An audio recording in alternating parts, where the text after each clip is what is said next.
Bonjour à tous et bienvenue pour cette nouvelle vidéo de témoignages de soignants qui ont fait le choix d'évoluer professionnellement. Aujourd'hui, j'ai le plaisir de recevoir Amaka, qui est pharmacienne de formation et qui va nous parler de son parcours. Bonjour Amaka, est-ce que dans un premier temps, tu peux déjà te présenter? Bonjour Marion et bonjour à tous. Donc voilà, je m'appelle Amaka. Je suis quelqu'un de plutôt curieux, qui aime comprendre les choses, qui aime analyser, qui est beaucoup axé sur le sens des choses. Cette curiosité et cette volonté de découvrir les choses, du coup, fait que je travaille en pharmacie en tant que remplaçante exclusivement. C'est un choix assez assumé depuis mon diplôme finalement. Je n'ai jamais signé de CDI. Ça m'a permis d'avoir une grande liberté pour pouvoir finalement passer d'officine en officine pour découvrir de nouveaux produits, de nouvelles façons de travailler. C'est un bon apprentissage de faire ça, je trouve, d'autant plus quand on est en début de carrière, en fait. Donc oui, aujourd'hui, tu es pharmacienne remplaçante par choix et ça te va bien Ouais. parce que ça te permet de découvrir plein de modes d'exercice, des lieux aussi différents, même si ça reste dans la filière officine, ça te permet d'avoir une certaine mobilité et de découvrir plein de choses qui collent bien avec ton profil, ta personnalité, comme tu nous l'expliquais. Je crois tout de même que tu ne t'arrêtes pas que à la pharmacie et que tu as des projets un peu nouveaux. Est-ce que tu peux, nous expliquer pour quelles raisons tu souhaites ou tu as souhaité en tout cas, évoluer professionnellement, dans ta profession? Je dirais qu'il y a 2-3 raisons. Première raison, c'est une certaine forme de lassitude, je dirais, malgré le changement de pharmacie. Il y a le fait que, je me rendais compte que, par rapport à mes autres collègues, j'avais du mal à m'engager en fait, à m'engager finalement dans mon travail. OK. Et la troisième raison, c'est que quand j'ai choisi la filière officine, je l'ai fait un peu par défaut et je savais d'emblée que je ferais pas ma carrière dans l'officine, Mmh. et pendant 40 ans, quoi. Donc c'était quelque chose que je savais.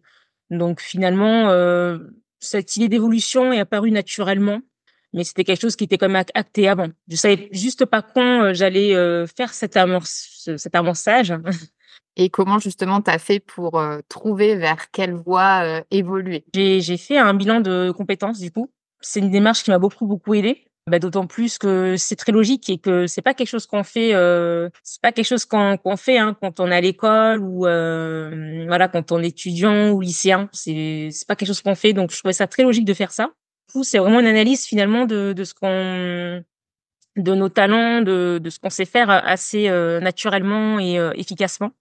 Et justement, quelles sont les peut-être les pistes d'évolution Oui. que tu es en train d'explorer ou que tu as déjà mis en place? Moi, ma vocation, c'est pas de soigner les gens, du coup. J'ai pas fait pharmacie, moi, pour soigner les gens, hein, finalement.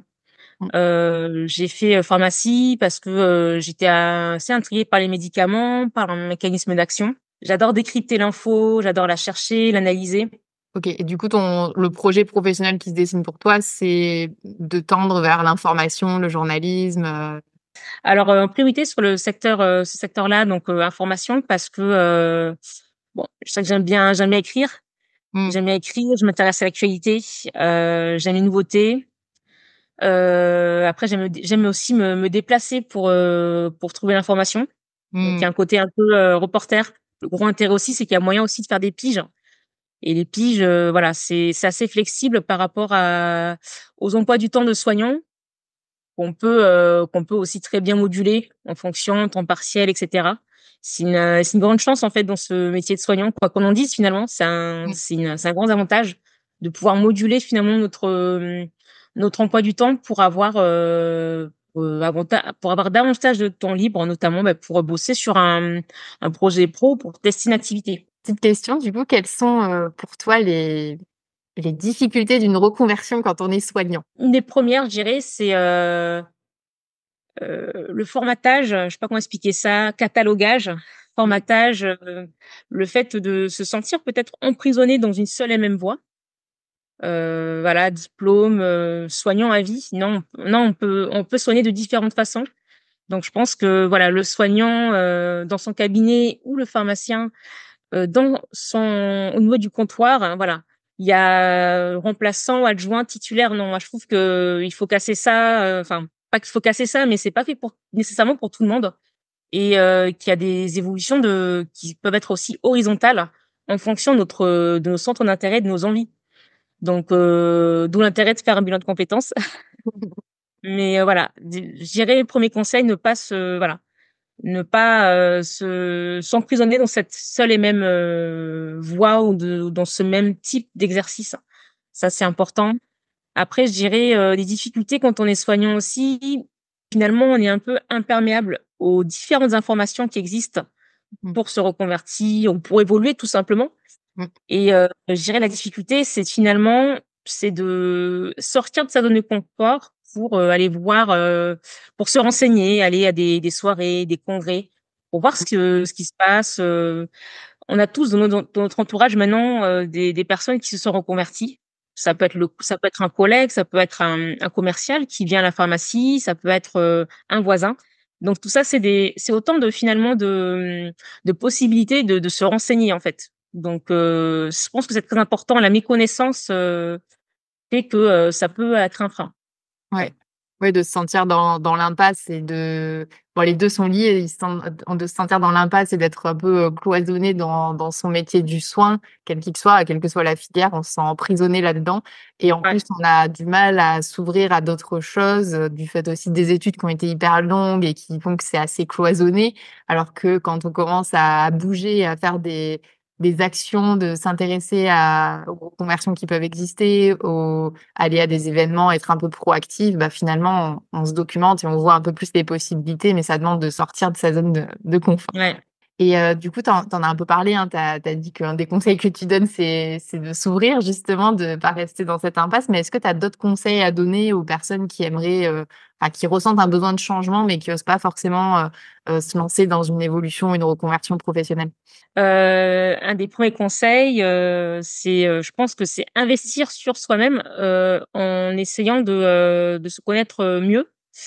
Notamment, ça peut être par du coaching ou par un bilan de compétences. Je dis ça parce que, du coup, en faisant ça, on a plus de lumière, on est plus éclairé sur nos forces et nos talents, ce qu'on sait faire naturellement avec plaisir et sans effort. Ces talents-là, ça peut se renouveler, hein, dans le travail et en dehors du travail, à la retraite, jusqu'à la mort. Donc c'est très important, je pense, de faire ça, de commencer par là parce que du coup, va en découler toute une, méthodologie ensuite derrière. Donc je pense que c'est vraiment la base, ça permet d'avoir un cap, d'avoir un ancrage, de savoir finalement, ça élargit après les possibilités et à minima même, c'est prendre une feuille de papier et se dire: «Voilà, qu'est-ce que j'aime? Qu'est-ce qui m'anime? Qu'est-ce qui me plaît?» Et on va forcément faire une liste de choses auxquelles parfois même on pensait pas. Et ça peut être des points d'appui, des points d'ancrage pour peut-être une nouvelle évolution. Ne pas, hésiter à utiliser son CPF. On a travaillé pour avoir l'argent qui est sur le CPF, donc autant l'utiliser, hein, quelle que soit la raison d'ailleurs, hein, bilan ou formation, je pense que c'est intéressant. Après aussi autre chose, c'est ne pas hésiter aussi, à utiliser son chômage si on peut en bénéficier. Pourquoi? Parce que ça permet d'avoir du temps libre Mmh. et on peut être amené à voilà, à explorer des possibilités qu'on n'aurait pas nécessairement le temps de faire quand on est dans la vie active avec, cette routine métro boulot dodo. Donc Ouais. ça, voilà, ça c'est ce que je dirais. Secteur de la santé très très large en fait et aussi très flexible, je le redis, Mmh. parce qu'on a la chance finalement d'avoir, un emploi du temps où on peut se dire: «Bon bah, voilà, là je fais, temps partiel, je fais 3 jours, je fais 3 jours et demi, je fais 2 jours et demi». C'est vrai que, c'est pas tout le monde qui peut, certaines personnes, elles travaillent du lundi 8 heures au vendredi 18 heures, donc ça laisse moins de temps pour, taffer sur un projet. Reconversion ne veut pas dire changer totalement, du jour au lendemain comme ça, il Mmh. peut y avoir des transitions, voilà, par la flexibilité de l'emploi du temps. On peut se convenir d'une évolution qui nous correspond aussi, voilà, avec un emploi du temps qui nous correspond pour prendre notre temps, pour faire des bons choix. Mmh. Tout à fait. Ouais. OK. Bah, merci beaucoup en tout cas pour, ces conseils et ce partage. Est-ce qu'il y a d'autres choses, que tu aurais envie de partager, avant qu'on se quitte ou? Ouais. C'est par rapport aux soignants qui ont, une fibre, je dirais qui ont une fibre un peu artistique. Qui font de la musique ou de la voilà, qui vont écrire ou, voilà, ou peindre. Je pense que c'est important du coup, pour eux, pour ces soignants-là de cultiver ça en fait, en intégrant pas leur pratique ou en faisant à l'extérieur. Ça permet d'avoir un bon équilibre, je trouve. Donc je trouve que c'est très important en fait de cultiver cette fibre artistique, de cultiver son atypie. Voilà, si on a un côté un peu décalé, faut pas hésiter. On est quand même dans une société qui tend, je pense, à formater les gens et je trouve que c'est important voilà, de pas se freiner, de montrer son atypie.